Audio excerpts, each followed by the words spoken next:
Outras informações cabíveis, vocês observem que isso aqui vai complicar vocês, porque a profundidade do fundo de saco está tão grande que quando você vai remover essa placa do modelo, ela se destrói ou quebra o selamento que você fez com o maior cuidado. Então por isso vocês observem para que essa profundidade não fique exacerbadamente grande. Nós temos que deixar uma profundidade que você consiga tirar a moldeira com facilidade. Vamos observar esses detalhes para que a gente possa oferecer uma condição boa ao nosso cliente. O nosso cliente hoje é tudo. Olhe essa placa, vocês observem que ainda não entrou no processo de acabamento, mas a técnica está tão apurada que você pensa até que ela já recebeu um acabamento definitivo. Não, isso aí está um acabamento grosso. O acabamento definitivo vai receber ou está recebendo aqui agora. Observem que o cuidado aqui é para que todas as bordas não fiquem com ângulo cortante, com ângulos que formado entre eles tem que ficar redondo as bordas. Para quê? Para que você não tenha reclamação. O seu paciente vai provar, fazer registro, fazer linha do sorriso, fazer movimentos, fazer protusão, verificar corredor bucal, como é que anda, como é que está, se está satisfatório, se não está. Então o paciente ele tem que estar confortável, o paciente ele tem que estar se sentindo excelentemente bem, que é para ter segurança, poder conversar, fazer o teste fonético, que é bom previamente, antes mesmo da prótese estar montada, já passar essas informações para o laboratório. Então nós vamos verificando que agora temos aí o corte. Esse corte, como é que você vai fazer esse corte? Esse corte vai ser feito com a broca tungstênio de um corte fino, e ela não pode ficar quadrada essas bordas têm que ficar redondinha e lisinha, perfeita. Observe que foi usada apenas a broca diamantada, ou seja, desculpe, uma broca de tungstênio, mas que a broca deixou um acabamento perfeito. Então vocês têm a oportunidade de estar observando aqui o processo, que está excelente. Veja que nós temos um detalhezinho a se preocupar. Após você construir a sua placa, façam o vaselana, ou seja, faça o isolamento de todo o perímetro do fundo de saco até aqui próximo das paredes gengival. Para quê? Para que você, quando fizer o seu selamento com cera fundida, que agora que você vai, olha, essa região posterior, você tem que preencher minuciosamente os espaços que tiver com cera fundida. Exatamente, pessoal, que é para quando chegar em boca, esse selamento está perfeito, perfeito, perfeito, perfeito. Agora vamos entrar na construção da cera. A construção da cera é o seguinte: você dobra a cera em várias dobras, uma para um lado e outra para o outro lado. Se você fizer uma dobra cortando e unindo, não vai funcionar. A função é que ela fique macia, para que precisa fazer uma mordida, se precisar, é claro, vai ter um acoplamento entre um rolete e outro, ou até mesmo facilitar você conseguir eliminar o volume com mais facilidade. Não precisa ser um bolo de cera rígido igual um concreto, não. Vamos observar aqui um outro grande detalhe, que é agora a parte de aplicação, ou seja, construção do rolete. Uma simples lamparina, suportezinho para você fundir a cera. Isso não tem nada demais, é o que você vai utilizar. Então observe que o material já está aqui separado. Eu dobrei essa cera, uma parte para um lado e outra para outro. O aquecimento desse bastão tem que estar homogêneo. Você não pode colocar a lamparina num ponto para depois querer acomodá-lo sobre o arco. Não, O outro grande detalhe, essas depressões, ó, que existe na maioria dos arcos em prótese total, você nivele antes de colocar esse bastão. Ó, você nivele ele todo, deixe alinhado, ou seja, no nível sem depressões, para depois você vir colocar esse bastão. Isso vai facilitar. Agora, por que eu falei isso? Quem já tem uma certa habilidade, você pode colocar o bastão, abrir os espaços onde está precisando de correção, e esses espaços você deixa aberto e completa com cera fundida. Eu acho isso aí bem mais rápido, tá vendo? Foi colocado, mas ficou um espaço, e esse espaço ele está sendo preenchido agora com cera fundida. Isso aqui vai facilitar a perca de tempo. Nós vamos ganhar tempo. O outro detalhe é você já estar com a cera praticamente sem precisar de esperar ela fundir, você já deixa ela fundida e imediatamente você vai coletando e fazendo o seu preenchimento. O outro grande detalhe, nós temos aí numa imagem próxima que eu vou adiantar aqui, que essa união da cera com a estrutura de acrílico, ela tem que ser perfeita, perfeita. A temperatura de selamento tem que ser adequada. Agora, por que a temperatura de selamento aqui tem que ser adequada entre o bastão e entre o acrílico? Porque se você não fizer isso, na hora de um aperto, de um esforço, ela vai soltar o dentista, vai suar, vai ficar com raiva, vai ficar triste.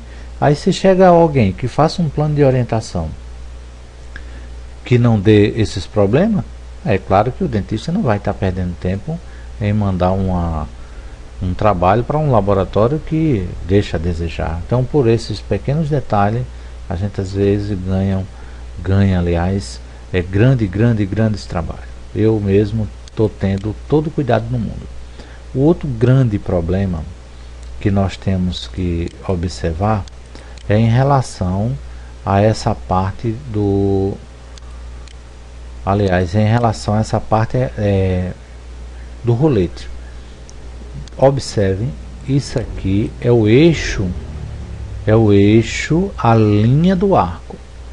Isso aqui é a linha do arco. Veja que esse volume aqui, ele é bem maior do que esse volume aqui. Então, previamente, nós corrigimos esse volume para que o arco ficasse perfeito. Então, pessoal, o que a gente tem que observar é essa linha aqui, ó. Ela tem que estar certinha. Ela tem que estar certinha. Não pode ficar um volume para vestibular e na outra vestibular o volume, em vez de também ir para vestibular, ele vai para lingual. Isso vai fazer com que você tenha dificuldade de montagem, para que o próprio cliente, o nosso dentista, ele tenha dificuldade de harmonizar o volume, o suporte labial, de harmonizar, vamos dizer assim, as linhas para que possa fazer uma informação com precisão para o laboratório. Veja esse espaço que está aqui, que mesmo com esse espaço dá para se perceber o alinhamento. O alinhamento agora é perceptível, não resta dúvida.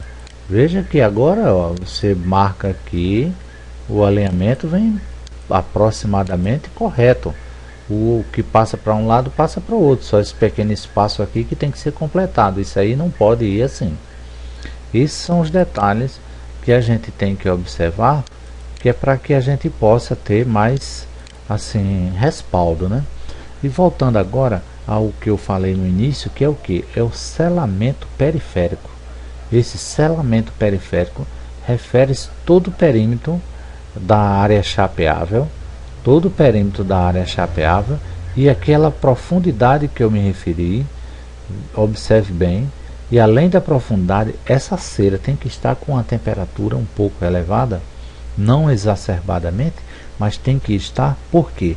Para quando você jorrar essa cera aqui, ela entrar no espaço que existe entre a placa de acrílico e o modelo, para fazer um perfeito selamento.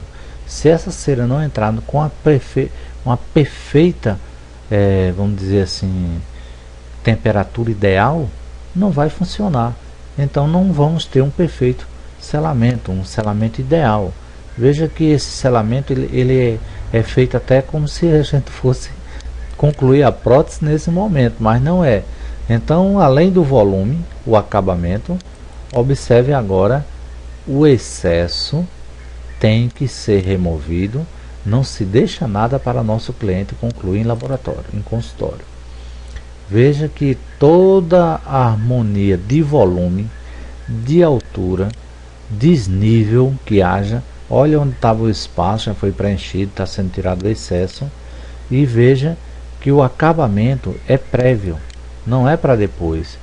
Alguma sujeirinha você pode, veja que a cera veio tão elevada a temperatura que ela penetrou entre a placa e o modelo aproximadamente 2 centímetros, e no perímetro aqui do fundo de saco selou completamente. Qual é o interesse? O interesse é o cliente atender os pacientes com um selamento perfeito sem a prótese ficar caindo. Mesmo que não seja definitiva ainda, está na fase de teste, de registros, mas essa prótese ela tem que oferecer condições de estabilidade. Observamos aqui que o volume foi todo corrigido. Isso vai facilitar muito. Observe que o trabalho está alinhado, a curva está perfeita. Essa curva é o ideal para que o cliente tenha condições de avaliar se aquele volume é adequado para ser substituído por dentes. Isso são detalhes muito interessantes. Observe agora a perfeita curva do arco. Não quer dizer que está igual ao que é do paciente. Ninguém sabe porque ninguém não adivinha. Mas uma coisa você é obrigado a seguir a regra. Qual é a regra? A regra é essa aqui, ó. Essa altura tem que ser bem menor do que essa altura. Por quê? Porque aqui, ó, você já vai trabalhando o plano de Camper. Isso é mais ou menos essa informação que eu estou querendo passar para vocês. O que é que quer dizer com isso? Que tudo isso aqui vai facilitar a visualização do nosso cliente em relação à perca óssea, ao suporte labial, corredor bucal, a linha do sorriso. Tudo isso vai ser uma grande vantagem. Você não vai ter dificuldade. Ó, é perceptível e é uma coisa que nós devemos cumprir. Essa distância, com essa distância aqui, ó, pessoal, se a gente fizer uma linha imaginária, ela vai passar aqui, e se essa linha vier reta aqui, ó, isso vai se aproximar bastante do plano de Camper. Então as dificuldades de correção da curva de spin e outras coisas que estão nesse conjunto de informação, isso aí vai ser o ideal, uma facilidade, vai ser mesmo, inclusive é um termo até meio complicado, mas é mesmo que achar. A gente não tem como, vamos dizer assim, ignorar ou fazer que não está vendo. Pelo contrário, olha que coisa linda. Então, pessoal, vamos dar procedimento a essa técnica. Vocês acompanhem direitinho e tudo está perfeito. Aqui, tanto no início como no final do vídeo, tem aí o meu e-mail, o site, o telefone, e na descrição do vídeo também. Quem quiser acessar o nosso site futuramente, se for o caso, estamos ao dispor. Vai ser um grande prazer, uma ótima condição de trabalho para vocês. Espero que vocês tenham um bom proveito, e dúvida, não esqueça, estamos aqui.